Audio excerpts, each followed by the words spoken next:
श्रीगणपतिस्तोत्रम्। भो गणेशसुरश्रेष्ठ लम्बोदरपरात्पर, हेरम्बमङ्गलारम्भ गजवक्त्रत्रिलोचन, मुक्तिदा शुभदा श्रीदा श्रीधरस्मरणे रत, परमानन्द परम पार्वतीनन्दन स्वयं, सर्वत्र पूज्य सर्वेश जगत्पूज्य महामते, जगद्गुरो जगन्नाथ जगदीश नमोस्तुते। यत्पूजा सर्वपुरतो यः स्तुतः सर्वयोगिभिः,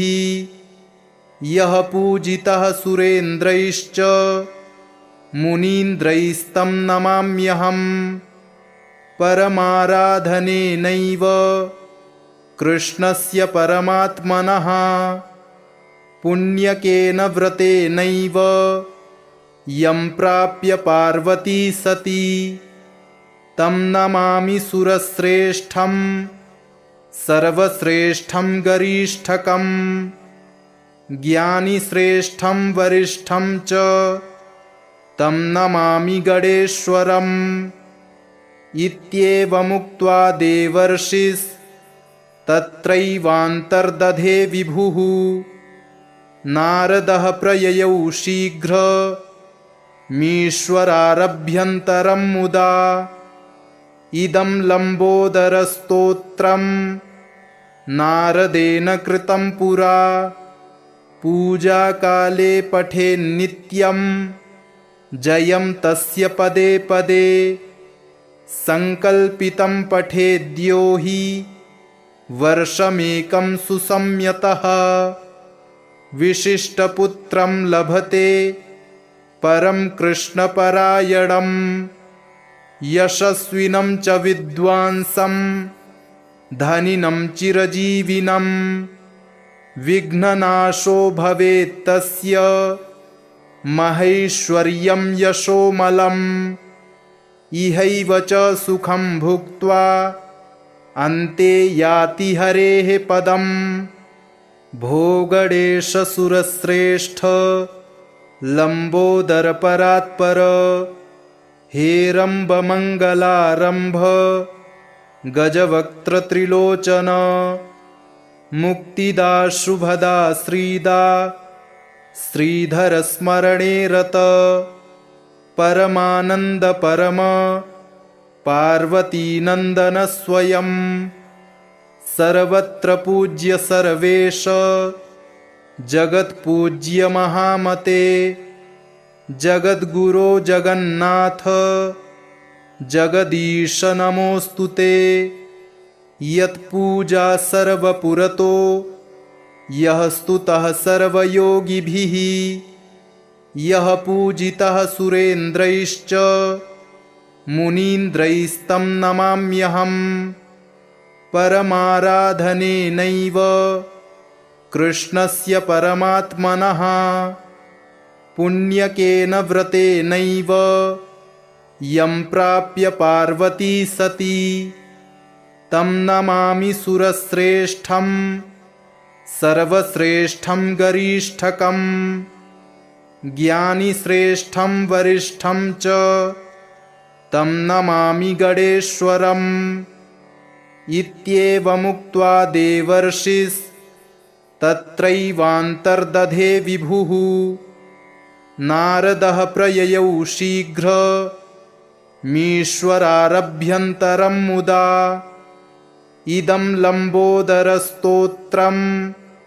नारदेन कृतं पुरा, पूजाकाले पठेन्नित्यं जयं तस्य पदे पदे। संकल्पितं पठेद्यो हि वर्षमेकं सुसंयतः, विशिष्टपुत्रं लभते परं कृष्णपरायणं, यशस्विनं च विद्वांसं धनिनं चिरजीविनं, विघ्ननाशो भवेत् तस्य महैश्वर्यं यशोमलम् इहैव च सुखं भुक्त्वा अन्ते याति हरेः पदम् भोगणेशसुरश्रेष्ठ लम्बोदरपरात्पर हेरम्बमङ्गलारम्भ गजवक्त्रत्रिलोचन मुक्तिदा शुभदा श्रीदा श्रीधरस्मरणे रत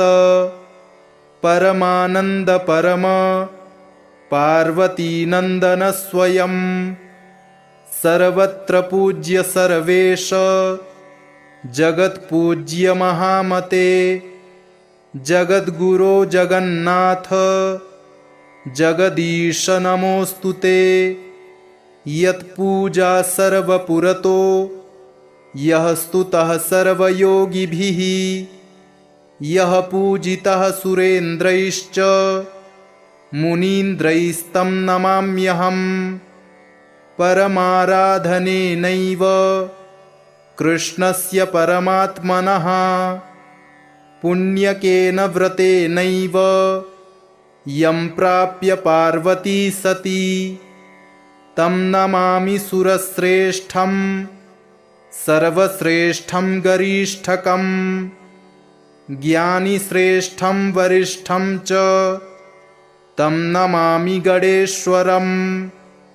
इत्येवमुक्त्वा देवर्षिस्तत्रैवान्तर्दधे विभुः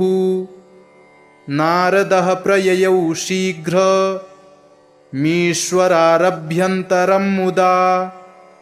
इदं लम्बोदरस्तोत्रं नारदेन कृतं पुरा पूजाकाले पठेन्नित्यं जयं तस्य पदे पदे संकल्पितं पठेद्यो हि वर्षमेकं सुसंयतः विशिष्टपुत्रं लभते परं कृष्णपरायणं यशस्विनं च विद्वांसं धनिनं चिरजीविनं विघ्ननाशो भवेत्तस्य महैश्वर्यं यशोमलम् इहैव च सुखं भुक्त्वा अन्ते याति हरेः पदम् भोगणेशसुरश्रेष्ठ लम्बोदरपरात्पर हेरम्बमङ्गलारम्भ गजवक्त्रत्रिलोचन मुक्तिदा शुभदा श्रीदा श्रीधरस्मरणे रत परमानन्द परम पार्वतीनन्दन स्वयं सर्वत्र पूज्य सर्वेश जगत्पूज्य महामते जगद्गुरो जगन्नाथ जगदीश नमोऽस्तु ते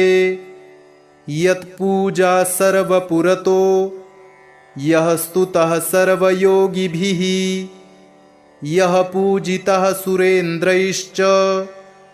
मुनीन्द्रैस्तं नमाम्यहम् परमाराधनेनैव कृष्णस्य परमात्मनः पुण्यकेन व्रतेनैव यं प्राप्य पार्वती सती तं नमामि सुरश्रेष्ठं सर्वश्रेष्ठं गरिष्ठकं ज्ञानिश्रेष्ठं वरिष्ठं च तं नमामि गणेश्वरम् इत्येवमुक्त्वा देवर्षिस्तत्रैवान्तर्दधे विभुः नारदः प्रययौ मीश्वरारभ्यन्तरं मुदा इदं लम्बोदरस्तोत्रं नारदेन कृतं पुरा पूजाकाले पठेन्नित्यं जयं तस्य पदे पदे संकल्पितं पठेद्यो हि वर्षमेकं सुसंयतः विशिष्टपुत्रं लभते परं कृष्णपरायणं यशस्विनं च विद्वांसं धनिनं चिरजीविनं विघ्ननाशो भवेत् तस्य महैश्वर्यं यशोमलम् इहैव च सुखं भुक्त्वा अन्ते याति हरेः पदम् भोगणेश सुरश्रेष्ठ लंबोदर परात्पर हेरंब मंगलारंभ गजवक्त्र त्रिलोचन मुक्तिदा शुभदा श्रीदा श्रीधर स्मरणे रत परमानंद परम पार्वती नंदन स्वयं सर्वत्र पूज्य सर्वेश जगत पूज्य महामते जगद्गुरो जगन्नाथ जगदीश नमोस्तुते यत्पूजा सर्वपुरतो यः स्तुतः सर्वयोगिभिः यः पूजितः सुरेन्द्रैश्च मुनीन्द्रैस्तं नमाम्यहम् परमाराधनेनैव कृष्णस्य परमात्मनः पुण्यकेन व्रतेनैव यं प्राप्य पार्वती सती तं नमामि सुरश्रेष्ठं सर्वश्रेष्ठं गरिष्ठकं ज्ञानिश्रेष्ठं वरिष्ठं च तं नमामि गणेश्वरम् इत्येवमुक्त्वा देवर्षिस्तत्रैवान्तर्दधे विभुः नारदः प्रययौ मीश्वरारभ्यन्तरं मुदा इदं लंबोदरस्तोत्रं नारदेन कृतं पुरा पूजाकाले पठेन्नित्यं जयं तस्य पदे पदे संकल्पितं पठेद्यो हि वर्षमेकं सुसंयतः विशिष्टपुत्रं लभते परं कृष्णपरायणं यशस्विनं च विद्वांसं धनिनं चिरजीविनं विघ्ननाशो भवेत् तस्य महैश्वर्यं यशोमलम् इहैव च सुखं भुक्त्वा अन्ते याति हरेः पदम्। श्रीगणपतिस्तोत्रम्। भोगणेश सुरश्रेष्ठ लंबोदर परात्पर हेरंब मंगलारंभ गजवक्त्र त्रिलोचन मुक्तिदा शुभदा श्रीदा श्रीधर स्मरणे रत परमानंद परम पार्वती नंदन स्वयं सर्वत्र पूज्य सर्वेश जगत पूज्य महामते जगद्गुरो जगन्नाथ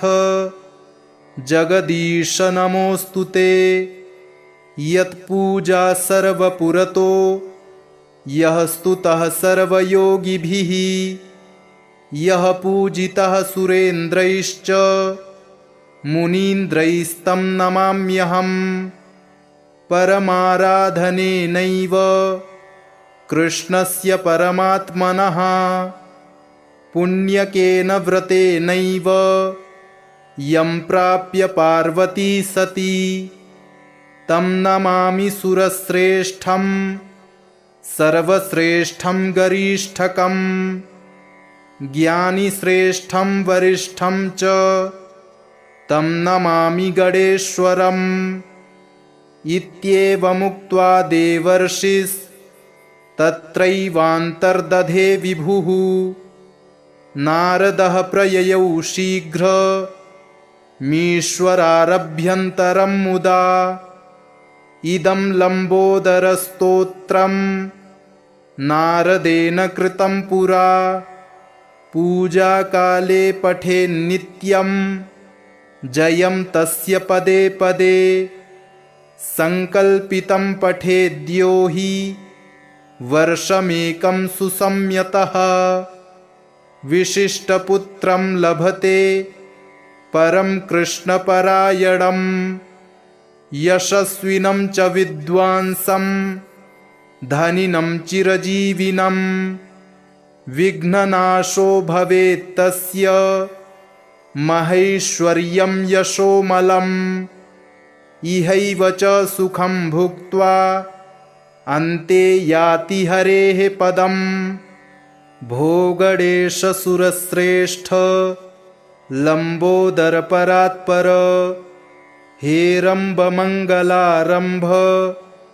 गजवक्त्रत्रिलोचन मुक्तिदा शुभदा श्रीदा श्रीधरस्मरणे रत परमानंद परम पार्वतीनंदन स्वयं सर्वत्र पूज्य सर्वेश जगत्पूज्य महामते जगद्गुरो जगन्नाथ जगदीश नमोस्तुते यत्पूजा सर्वपुरतो यः स्तुतः सर्वयोगिभिः यः पूजितः सुरेन्द्रैश्च मुनीन्द्रैस्तं नमाम्यहम् परमाराधनेनैव कृष्णस्य परमात्मनः पुण्यकेन व्रतेनैव यं प्राप्य पार्वती सती तं नमामि सुरश्रेष्ठं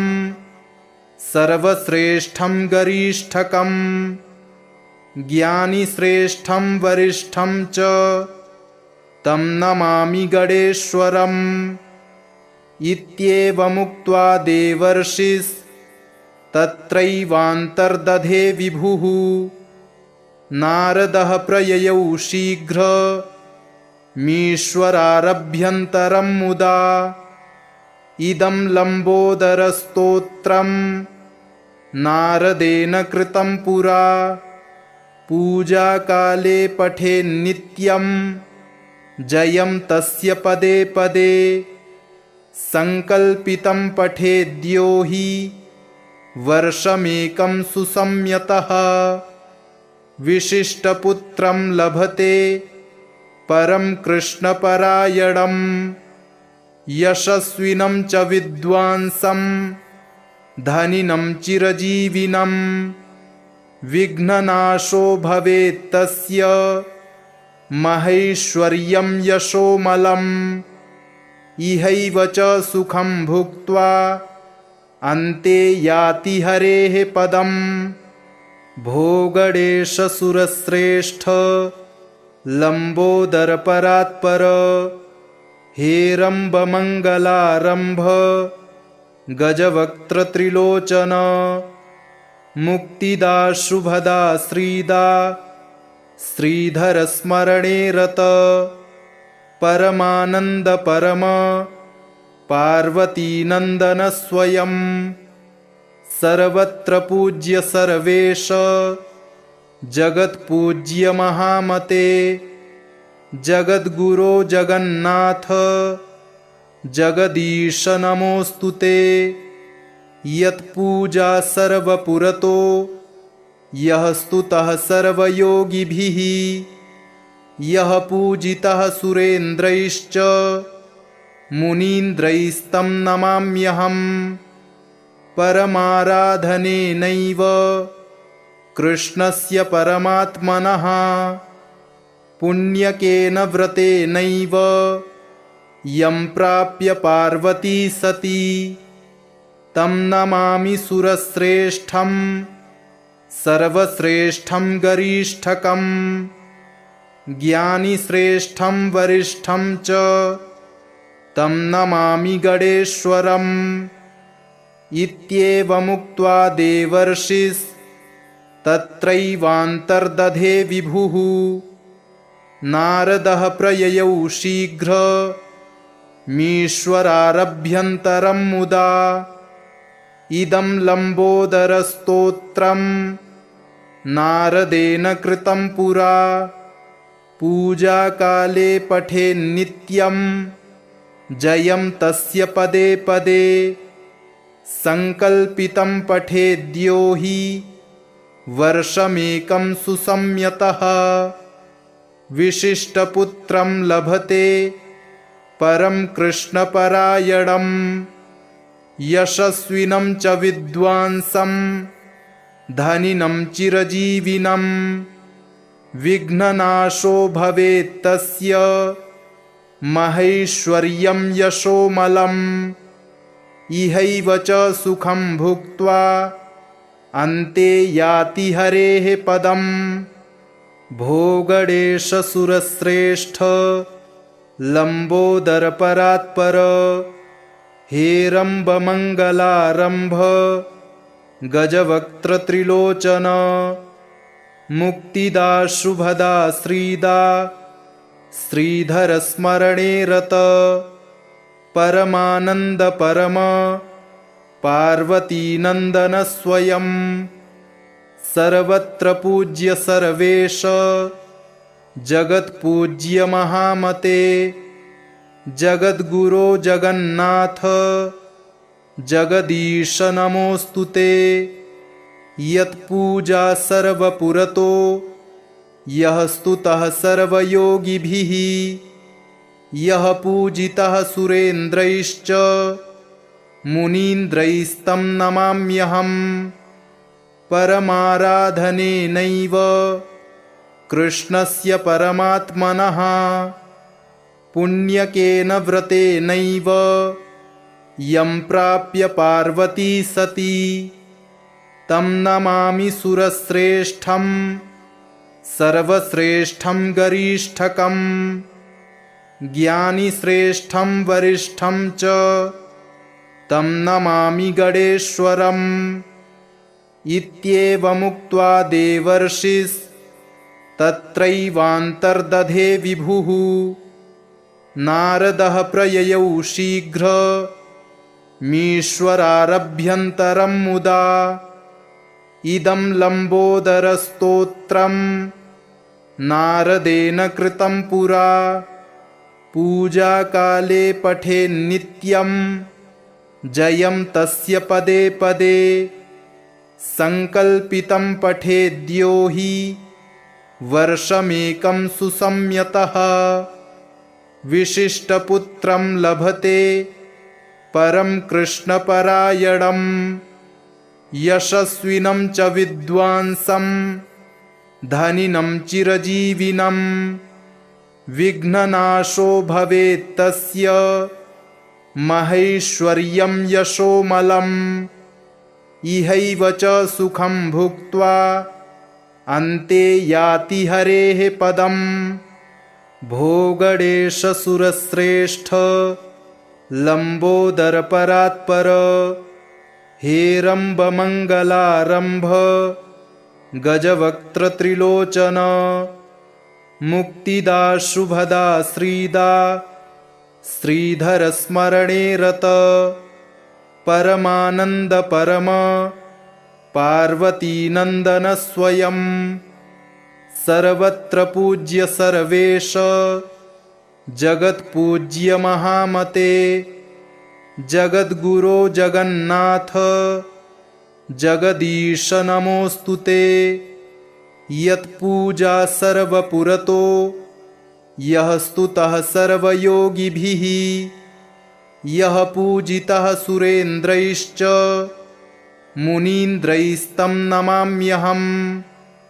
परमाराधनेनैव कृष्णस्य परमात्मनः पुण्यकेन व्रतेनैव यं प्राप्य पार्वती सती तं नमामि सुरश्रेष्ठं सर्वश्रेष्ठं गरिष्ठकं ज्ञानिश्रेष्ठं वरिष्ठं च तं नमामि गणेश्वरम् इत्येवमुक्त्वा देवर्षिस्तत्रैवान्तर्दधे विभुः नारदः प्रययौ शीघ्रमीश्वरारभ्यन्तरं मुदा इदं लम्बोदरस्तोत्रं नारदेन कृतं पुरा पूजाकाले पठेन्नित्यं जयं तस्य पदे पदे संकल्पितं पठेद्यो हि वर्षमेकं सुसंयतः विशिष्टपुत्रं लभते परं कृष्णपरायणं यशस्विनं च विद्वांसं धनिनं चिरजीविनं विघ्ननाशो भवेत् तस्य महैश्वर्यं यशोमलम् इहैव च सुखं भुक्त्वा अन्ते याति हरेः पदम् भोगणेशसुरश्रेष्ठ लम्बोदरपरात्पर हेरम्बमङ्गलारम्भ गजवक्त्रत्रिलोचन मुक्तिदा शुभदा श्रीदा श्रीधरस्मरणे रत परमानंद परम पार्वतीनंदन स्वयं सर्वत्र पूज्य सर्वेश जगत्पूज्य महामते जगद्गुरो जगन्नाथ जगदीश नमोस्तुते यत्पूजा सर्वपुरतो यः स्तुतः सर्वयोगिभिः यः पूजितः सुरेन्द्रैश्च मुनीन्द्रैस्तं नमाम्यहम् परमाराधनेनैव कृष्णस्य परमात्मनः पुण्यकेन व्रतेनैव यं प्राप्य पार्वती सती तं नमामि सुरश्रेष्ठं सर्वश्रेष्ठं गरिष्ठकं ज्ञानिश्रेष्ठं वरिष्ठं च तं नमामि गणेश्वरम् इत्येवमुक्त्वा देवर्षिस्तत्रैवान्तर्दधे विभुः नारदः प्रययौ मीश्वरारभ्यन्तरं मुदा इदं लम्बोदरस्तोत्रं नारदेन कृतं पुरा पूजाकाले पठेन्नित्यं जयं तस्य पदे पदे संकल्पितं पठेद्यो हि वर्षमेकं सुसंयतः विशिष्टपुत्रं लभते परं कृष्णपरायणं यशस्विनं च विद्वांसं धनिनं चिरजीविनं विघ्ननाशो भवेत् तस्य महैश्वर्यं यशोमलम् इहैव च सुखं भुक्त्वा अन्ते याति हरेः पदम् भोगणेशसुरश्रेष्ठ लम्बोदरपरात्पर हेरम्बमङ्गलारम्भ गजवक्त्रत्रिलोचन मुक्तिदा शुभदा श्रीदा श्रीधरस्मरणे रत परमानंद परम पार्वतीनंदन स्वयं सर्वत्र पूज्य सर्वेश जगत्पूज्य महामते जगद्गुरो जगन्नाथ जगदीश नमोस्तुते यत्पूजा सर्वपुरतो यः स्तुतः सर्वयोगिभिः यः पूजितः सुरेन्द्रैश्च मुनीन्द्रैस्तं नमाम्यहम् परमाराधनेनैव कृष्णस्य परमात्मनः पुण्यकेन व्रतेनैव यं प्राप्य पार्वती सती तं नमामि सुरश्रेष्ठं सर्वश्रेष्ठं गरिष्ठकम् ज्ञानिश्रेष्ठं वरिष्ठं च तं नमामि गणेश्वरम् इत्येवमुक्त्वा देवर्षिस्तत्रैवान्तर्दधे विभुः नारदः प्रययौ मीश्वरारभ्यन्तरं मुदा इदं लम्बोदरस्तोत्रं नारदेन कृतं पुरा पूजाकाले पठेन्नित्यं जयं तस्य पदे पदे संकल्पितं पठेद्यो हि वर्षमेकं सुसंयतः विशिष्टपुत्रं लभते परं कृष्णपरायणं यशस्विनं च विद्वांसं धनिनं चिरजीविनं विघ्ननाशो भवेत् तस्य महैश्वर्यं यशोमलम् इहैव च सुखं भुक्त्वा अन्ते याति हरेः पदम् भोगणेशसुरश्रेष्ठ लम्बोदरपरात्पर हेरम्बमङ्गलारम्भ गजवक्त्रत्रिलोचन मुक्तिदा शुभदा श्रीदा श्रीधरस्मरणे रत परमानन्द परम पार्वतीनन्दन स्वयं सर्वत्र पूज्य सर्वेश जगत्पूज्य महामते जगद्गुरो जगन्नाथ जगदीश नमोऽस्तुते यत्पूजा सर्वपुरतो यः स्तुतः सर्वयोगिभिः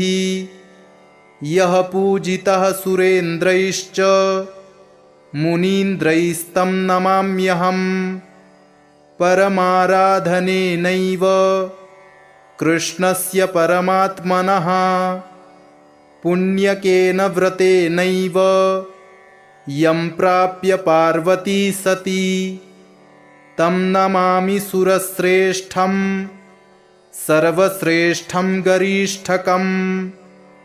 ज्ञानिश्रेष्ठं वरिष्ठं च तं नमामि गणेश्वरम्